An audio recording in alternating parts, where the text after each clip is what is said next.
my channel. My name is Kamira, and this is my review for Ready to Love Season 4, Episode 8, the X Factor episode. Now, before I get into the episode, I want to just say thank you for watching. I appreciate every like, comment, subscriber, all of that. Please don't forget to like, comment, and subscribe. Right now, my goal is to get to at least 100 subscribers. So I do have a ways to go, but that is definitely my goal right now on YouTube. Okay, now let's go ahead and get into the episode. So we see all the ladies coming together. They're going to Tommy's house with his wife. She's so cute to me. You know, they have a really nice place, a really nice home, and they come together. Tommy says that he wants since the last week, the ladies met somebody who was important to the guys, that is now time for the guys to meet someone who is important to the ladies, or somebody who was important to them. They all start looking a little bit nervous. He lets them know that I want you all to introduce the guys to your exes. So he wants the exes to give him the perspective on the new boos. He asked everybody, are you guys still cool with your exes? And they were like, oh, Kyra was like, well, I guess we're gonna see. And I was just like, if I was on a show like this, what ex would I want to bring on?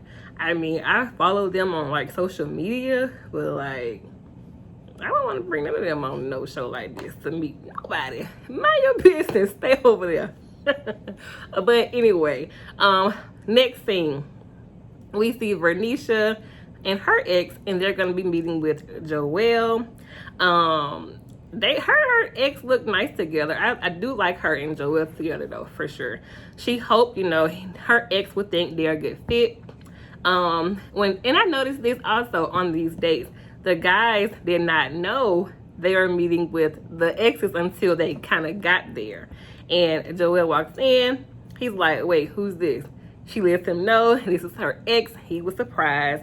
Joelle asked if Vernisha was clingy, and the ex was just like, no. So whatever they had a miscommunication about, where he thought she was clingy and territorial and, you know, all that stuff, she might have, you know, just used the wrong word. The ex was just like, no, you know. She talks about how she's big on communication and the whole thing where it was they had agreed to go out for dinner or something, or had a date planned, and Joelle got busy, and he assumed that since he had not called her, she would automatically know that that meant the plans had changed. How she was supposed to know that? You didn't communicate that. So they kind of get into that, and they both agree that it could have been better, the communication between them two, you know, that day, that night. I really enjoyed their date, and so did Joelle. I wrote that down. He enjoyed the date. So now they flip to Alexis and her ex meeting Ron. Again, Ron didn't know the ex was gonna be there, and the ex said, you know, he did notice some chemistry between, that's the edge control. He did notice some chemistry between Alexis and Ron, you know, with their embrace at the door. And, you know, Ron says that words of affirmation is not really his thing. And Ron made a comment about her ex saying, you know, you're just oozing religion. I mean, I didn't really get that he was oozing anything. He was just sitting there. He had on a white outfit, but he says that they talk about how her ex is religious, and Ron says that he left the church because he had a bad experience. And I always get kind of like I always have like more questions when people say stuff like that, because the church is a building, right? Or, you know, a space that you are in. But like, do you mean like you left like God and the church, or you just decided to not go to a physical church building anymore? I wanted him to expand on that a little bit, but Alexis was also like kind of noticing that, you know, he said he does not want religion forced on him. And one thing that really kind of rubbed me the wrong way, and it also, you can tell it rubbed Alexis the wrong way. He says, I'm not gonna pray on it, I'm gonna go get it. well, why can't you do both? You know, because they do say, you know, I don't want to be on here like preachy, but they do say, you know, what is it? Faith without work is dead. So you can pray and still, you know, try to put in the work to get what you're praying for. So you can do both. But I will say this, on whatever episode it was, when he talks about how he was a rock star, and she was like, oh, I think you can still lead me. You should have understood what he meant by a rock star then, right? Next scene. In the next scene, we see the ladies go to a nail bar together. We see Vernisha, Liz, Alexis, and Kyra. I think the only one that was missing was probably Amber. And they are asked to kind of fix their drinks or make drinks. And the bartender wants them to describe their man to let her know which drink to make for each lady. Vernisha, to describe her drink, she was like tall, funny, from New Orleans, baby, however they said. And she was describing Joel. Alexis was just like, he's short and fine, to describe Ron. Kyra, strong and refreshing, to describe Jason. Liz, I don't know what she said to describe David. I didn't pick it up. And I wrote down that nobody said AJ at that point. So they're sitting around inside of the little, you know, spa chairs they have when you go get your pedicure. They discussed the process. Vernisha said, you know, is Kyra ready to let go of AJ? She says, well, not completely. And it's definitely a triangle here because I'll get into it later. So Vernisha says, you know, she's happy that she is not in a love triangle. And right now it seems like she's not in one and Amber is not one. They're pretty clear on their person. So them two, they may make it to the end, which was like not my prediction at the beginning, I don't think. But okay, next scene. In the next scene, we see Liz and her ex, I did not catch his name. Was it Clarence, maybe? And they're meeting up with David. Now, before David arrives, Liz lets her ex know that she does have some concerns when it comes to David. And to be honest, I think I have concerns about David as well from what we've seen online about him. It's not so great. Even, I don't know, their exchange, but let's get into it. So she lets the friend know that, you know, he definitely embarrassed her in front of her friends, talking about how Jason kissed her. And she knows she feels like she did not feel protected in that moment. And, you know, David was surprised when he got there. And she lets him know this is her ex. He wants to know, well, hey, when the last time y'all had shared any intimacy, kiss, hug, anything? And they let him know about, you know, a couple of years ago. And Liz said that she noticed that him asking about that is an issue for him. So she thinks that, you know, him saying that he was fine with the kiss between her and Jason, that he really wasn't. He is really bothering him. And I agree. You can tell that he is bothered by that. The ex brings up, you know, David being a safe space for Liz. David, he kind of starts talking about how much he values her. He puts her on a pedestal and things like that. And it sounds good. Even Liz was just like, it sounds nice. You're trying to just compliment me and basically shut me up, but I ain't going for it. I mean, basically, he was just like, I value you. You're special to me. But like she had said, there was a disconnect between them, especially after that. So like, if I'm on a pedestal, we should be talking more. Like your actions should kind of like show that, if I'm not mistaken. Liz says, you know, she felt uncomfortable in that situation. I want to know kind of like what was cut out of this scene, because David says he wanted to calm down or like bring down the energy in the room. I guess it may have been tense conversation that was cut out for whatever reason. And the ex was just like, well, I'm an alpha. I don't know how to bring it down. I was just like, Lord. David did not like the exchange. Basically, he left. And as I'm watching this, I was just like, Liz should not be single. She is beautiful. She seems really great. Like, But again, I feel like them being on TV, it's for all of them, whether they work on here or not. Somebody gonna be in they DMs trying to get them, and she deserved, you know, her person for sure. They all do. Her ex was just like, you know, if you're one way in public and then a different way in private, how do I know what's real? And that's true. How do we know as viewers what's real when it comes to David? Because something don't seem right. I don't know. I'm missing something. Something is missing. But okay, next scene. In the next scene, we see Kyra and Jason maybe at her home, and she lets him know that they're going to be meeting with her ex. She was like, I decided on which ex to let him meet. And I was just like, yeah, that would kind of be a tough choice. Cause yeah, but anyway, she let him know. He was just like, we mean, no, wait, what? He was surprised. They ended up FaceTiming the ex, and he asked, you know, how long has he been single? Jason, he's been single for 1.5 years. He's looking for a wife. Jason asked, well, how does she handle stress? And the ex said she just doesn't let things go. And Jason starts picking up on Kyra, like kind of being hesitant and like guarded again.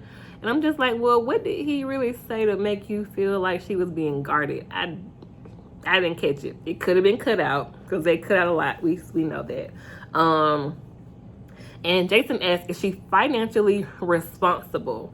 And the ex says, you know, she kind of may need a budget. I mean, but she can support herself. So, like, I mean, I get both. Because, like, you know, head of the household that she wants. And then, you know, the finances is a part of that. So, it can definitely needs to be, like, an extended conversation between Kyra and Jason now. But, she was slightly uncomfortable as they were talking. And, you know, she does want to work on her money management. We all do probably. But, like, I didn't understand how that was a issue for Jason. I doubt that she would go splurge somewhere and not pay her bills. I doubt that. And it seemed like he was like harping on that a little bit as a red flag, but like, just talk to her about it. Get more clarity before you just kind of like write her off, in my opinion. Okay. All right. In the next scene, we see Chris, Amber, and her ex. I think his name was Tony. And, you know, she was nervous about them meeting. Chris was, again, surprised to walk in and see him there. They discussed family. Chris wants 3 to 5 kids to pass on his genes. Okay.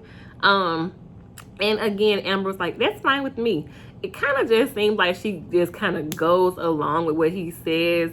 If he say it first, she'll agree with it. So, like, I wish she would have answered the question first to kind of see what she would have said, you know, before he answered that, so she can be like, oh yeah, me too. But okay. You know, she said she would rather be a mom than a wife. And I've heard that from different women before too. If I had to pick one, I would definitely want to be a mom too. But I would also want to be a wife. Marry me, then make me a mom. I want both of them. But Chris starts to pick up on something between, you know, Amber and her ex. And he kind of was like, do they still have a vibe? Are they still dealing with each other, basically?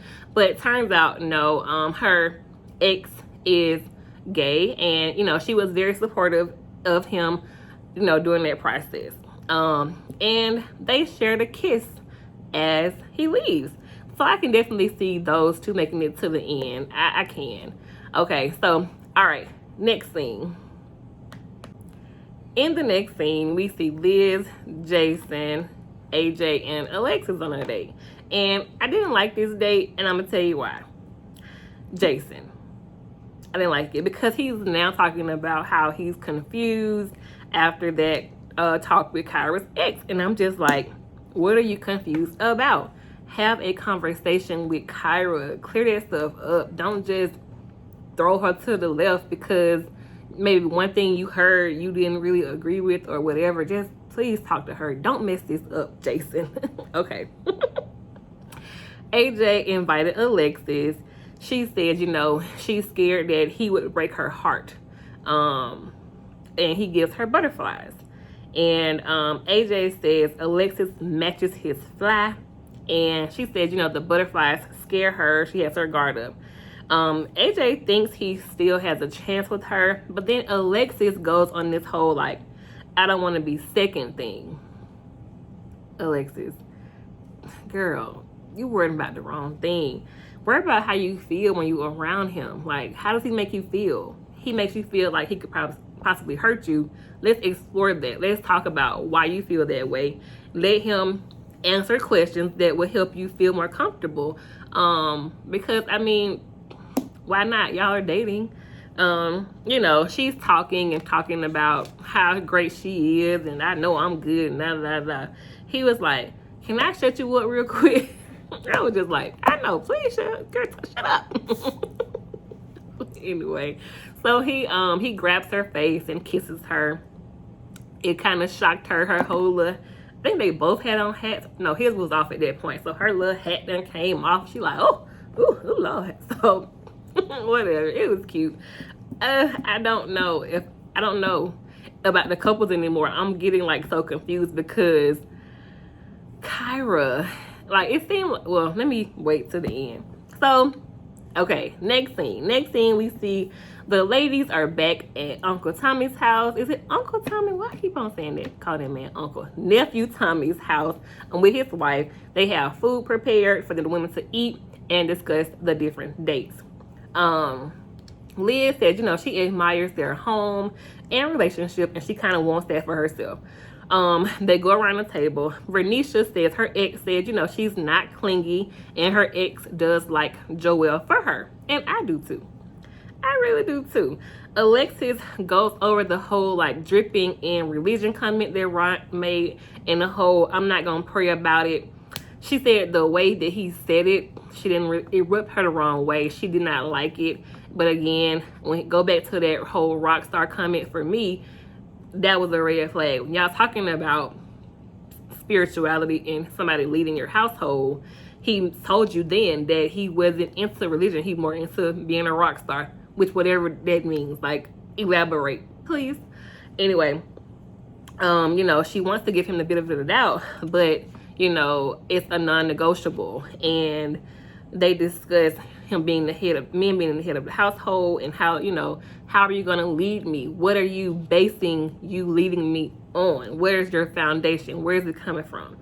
So Alexis, you know, talking about how it could definitely be an issue on Sundays every week if, you know, he's, you know, trying to discourage you from going to the church, or, you know, it can just be an argument that you all have, and it won't be good because I mean, how do you balance that?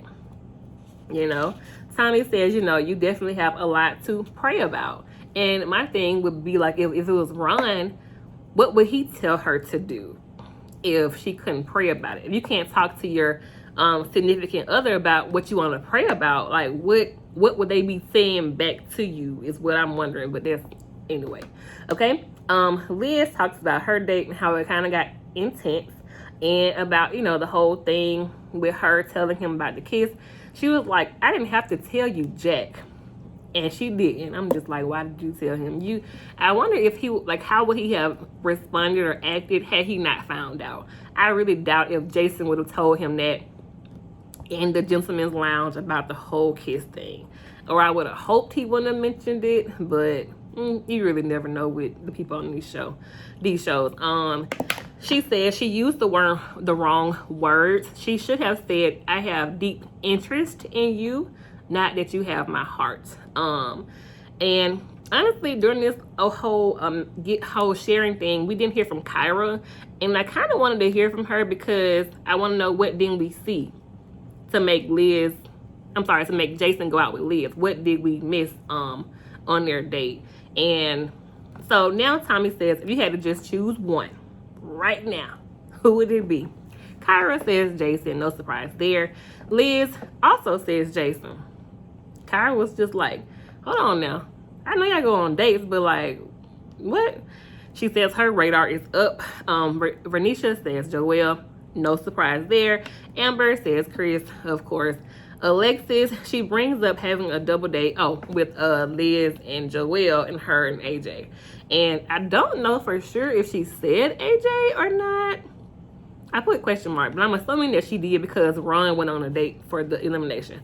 Kyra finished her drink as Liz was talking about this date. I'm sorry, as Alexis was talking about this date with Jason and Liz. Miss Jackie was just like, you know what, you guys, follow your heart, follow your instincts. Good advice, like a little mama, somebody mama. So I'm assuming the bottom two were Ron and David. Now, my predictions would have definitely been David going home this week, and then the next time they do the men going home, it would have been Ron. So they kind of go cut back and forth, but I'm just go by, Alexis. I'm gonna start with the 2 dates. So at first, Alexis meets with Ron. She wanted to discuss how she felt about his whole, talking about how the ex was dripping religion or whatever. And Ron says, me and my divine masculinity. I don't know how much you've had that. Explain. What is divine masculinity? Is that a real thing? I should probably Google it to see, because I was a little like, what is that? And yeah, he talks about, you can pray for me if you want to, but I'm gonna go get it. It was kind of condescending. I agree with Alexis on that. She said she was happy that he picked her. That's number one thing. He says, well, it sounds like you were just looking for validation because I said you felt validated, so you kind of latched on to me, which she did. They get into the whole, like, well, you can't really offer anything. Oh, she was just like, it was just, why? But she was talking about, do you like me because what I can offer you? And he was just like, you can't offer me nothing. And I was just like, well, why do you like her then? What are we doing here? Like, what have you all's conversations been like if y'all talk so much, but you don't really think that highly of her, that she can't offer you anything or add anything to your life? But like just last week, you just said the Michelle Obama thing, she can elevate you. But now she can't offer you nothing. Somebody help me understand, because I'm confused. Because he just said that. But anyway, next we see David and Liz. And they had not talked in a while, which I thought was interesting. Because why aren't they talking more? She said she needed consistency from him at the friends date last week. So why had he not done that? I'm confused. It kind of got annoying here because they were both just like, I want to lead the conversation. No, I want to lead. No, I want to talk first. I want to talk. No, I want to talk. Me and the lady have, no, I want to talk. No, me and the lady have came together. No, I want to talk. Liz, I want to talk. David, I want to talk. Liz, I want to talk.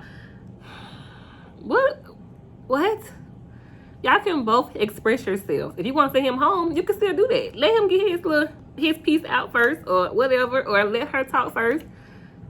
And we can, like, it was annoying, but he tried to like go in for a hug or a kiss. I couldn't tell which one because she was kind of like too far away from him for it to really be a kiss or a hug.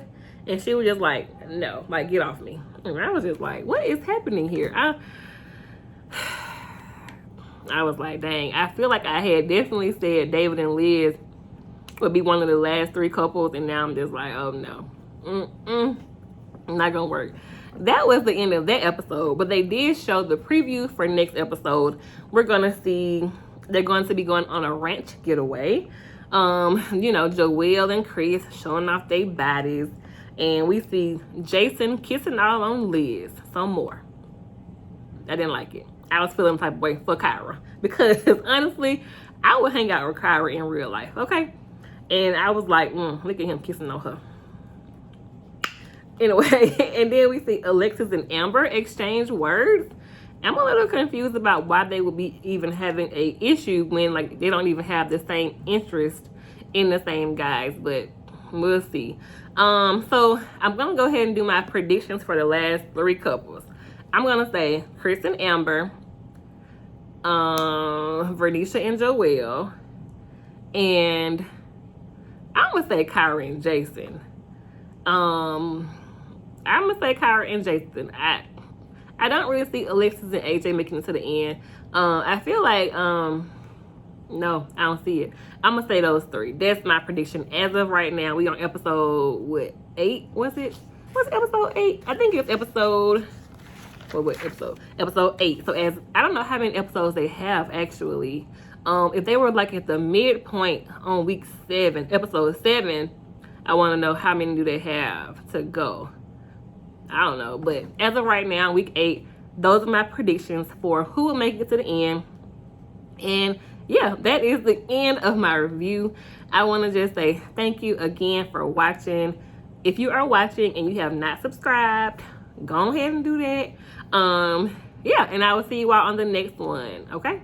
All right. Bye.